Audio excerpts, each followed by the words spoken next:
नमस्कार दोस्तों, आप देख रहे हैं देश संदेश। और आज की यह वीडियो शुरू करने से पहले मैं आपसे बस एक सवाल पूछना चाहता हूं।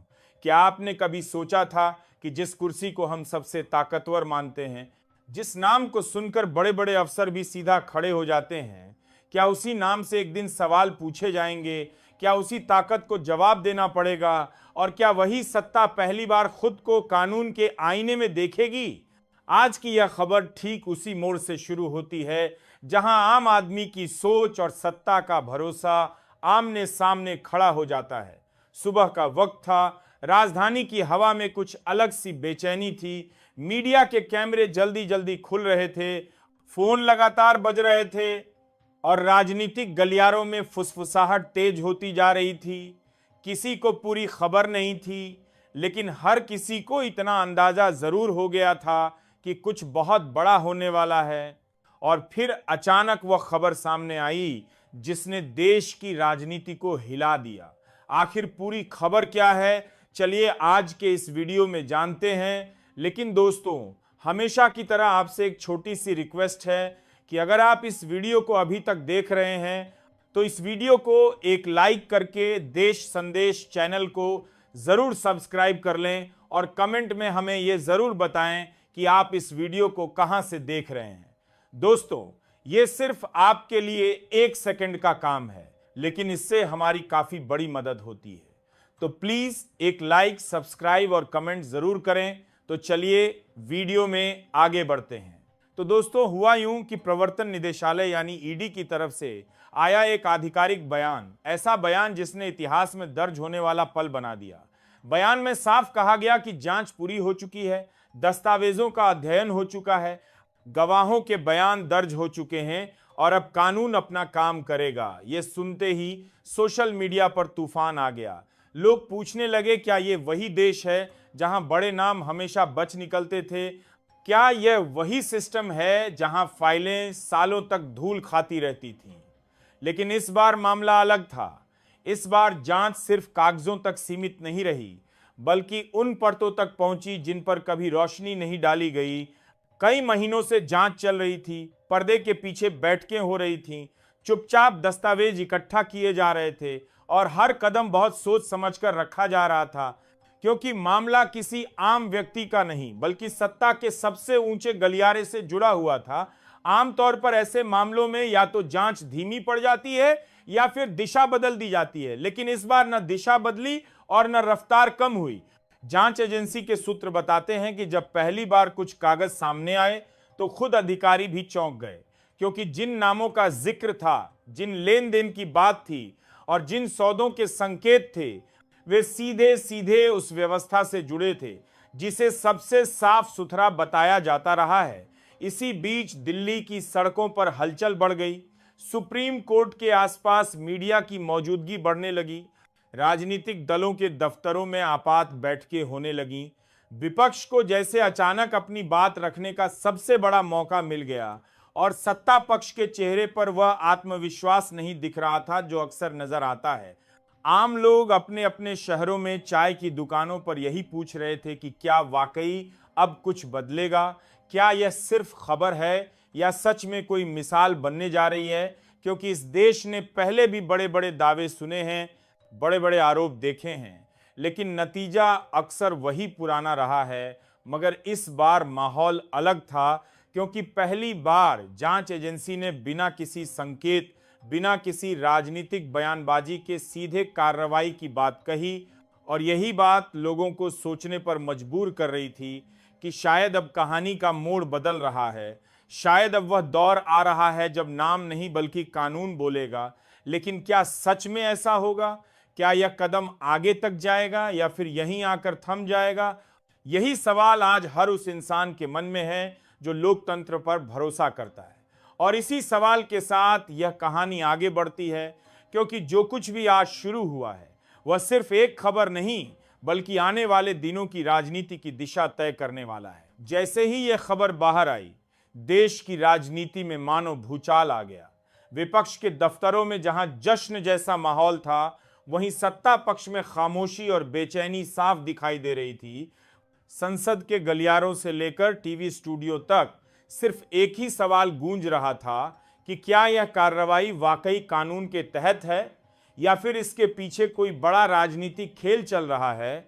आम लोगों के लिए यह समझना आसान नहीं था, लेकिन इतना साफ था कि मामला अब साधारण नहीं रहा।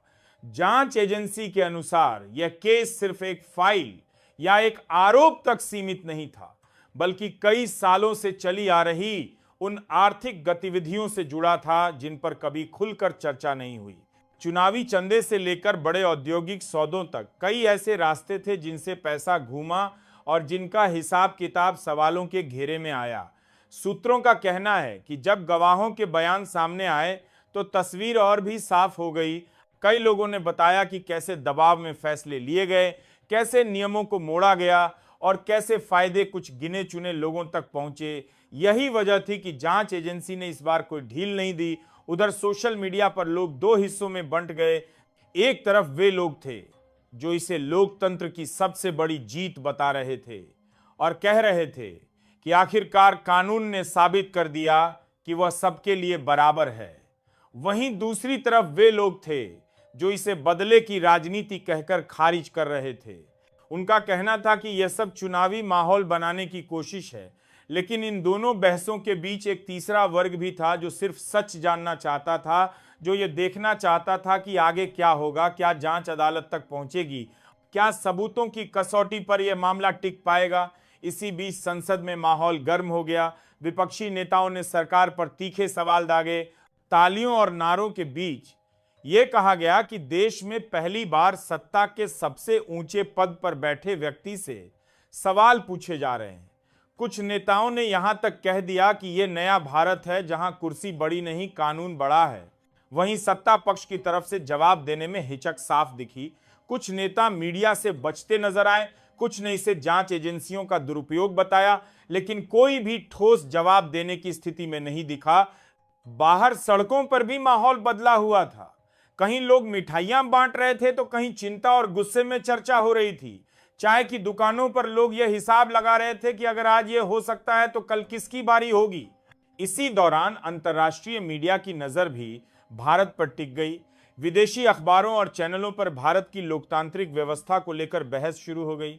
कुछ ने इसे ऐतिहासिक कदम बताया तो कुछ ने इसे राजनीतिक अस्थिरता का संकेत कहा, लेकिन इतना तय था कि भारत अब वैश्विक सुर्खियों में था और इस बार वजह कोई भाषण या दौरा नहीं, बल्कि सत्ता और कानून की टकराहट थी।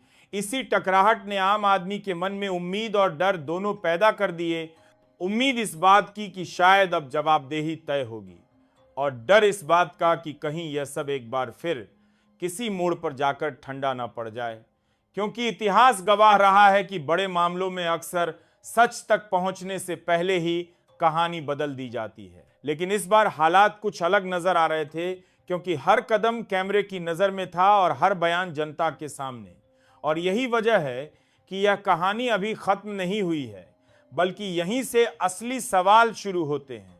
इस पूरे घटनाक्रम के बीच जैसे जैसे दिन आगे बढ़े, वैसे वैसे कहानी की परतें खुलती चली गईं और हर नई जानकारी के साथ सवाल और गहरे होते चले गए।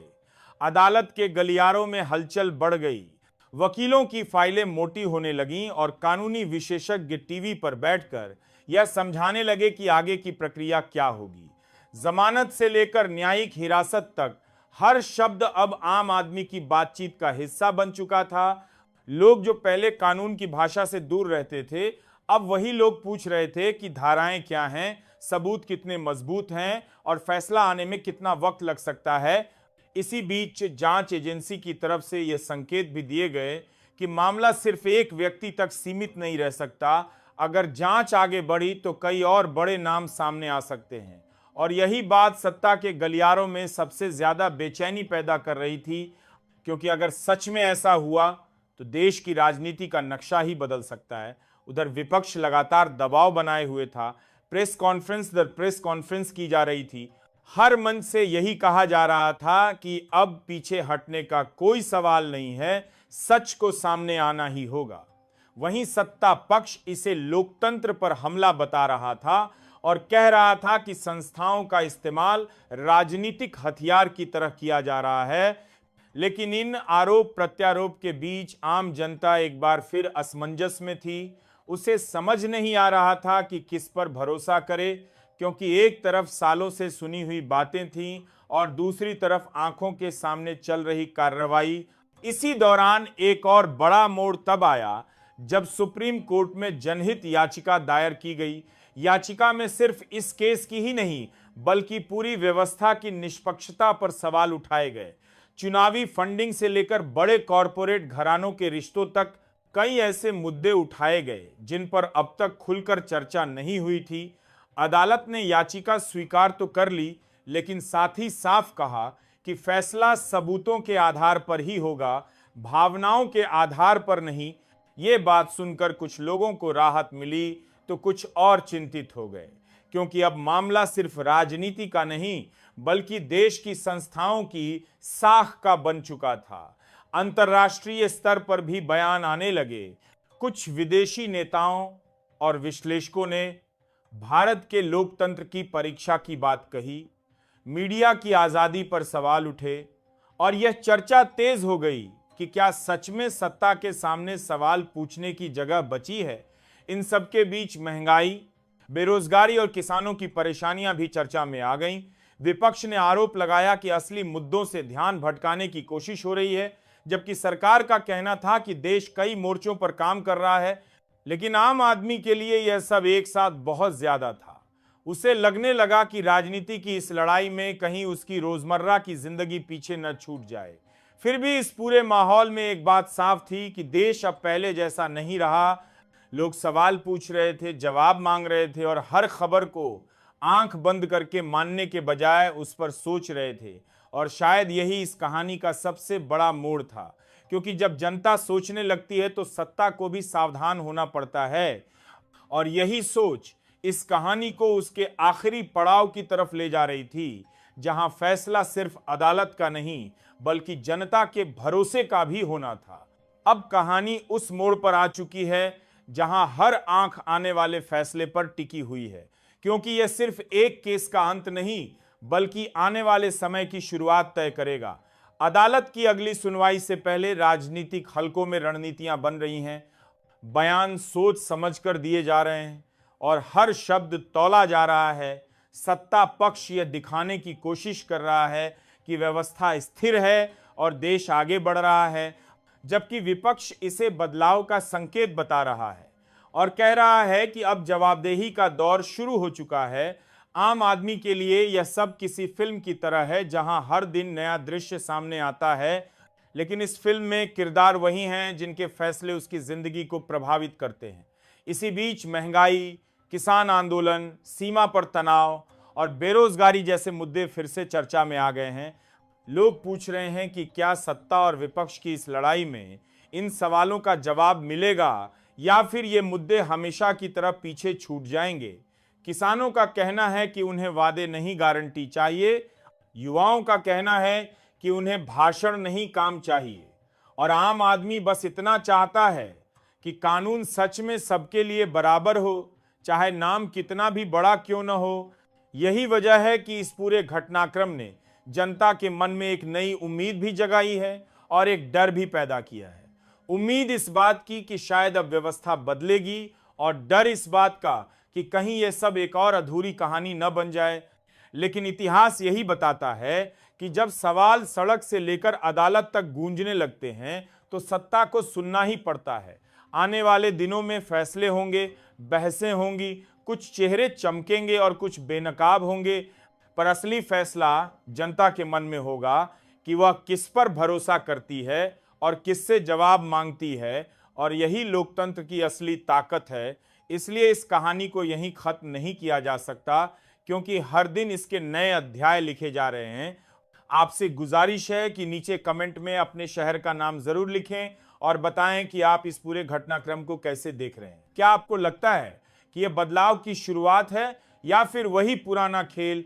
चैनल देश संदेश को सब्सक्राइब करें, बेल आइकन दबाएं और जुड़े रहें हमारे साथ, क्योंकि आने वाले समय में हम ऐसे ही सवाल उठाते रहेंगे, ऐसी ही खबरें आपके सामने लाते रहेंगे और अगली वीडियो में इस कहानी से जुड़ा वह सच बताएंगे जो अभी पर्दे के पीछे है। इसलिए बने रहिए, देखते रहिए और सोचते रहिए, क्योंकि असली लड़ाई खबर की नहीं बल्कि सच की होती है। वीडियो को पूरा देखने के लिए धन्यवाद।